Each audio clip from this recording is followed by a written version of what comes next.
Kwa Tanzania sisi tunaruhusiwa kufanya uwindaji, lakini uwindaji wetu unazingatia vigezo mbalimbali, ikiwemo sehemu ambapo unaenda kufanyia uwindaji.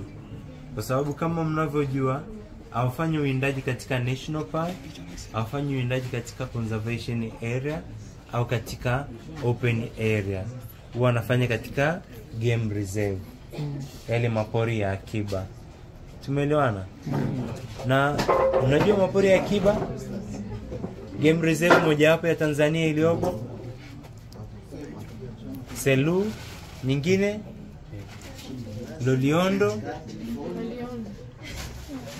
nyingine hizo zina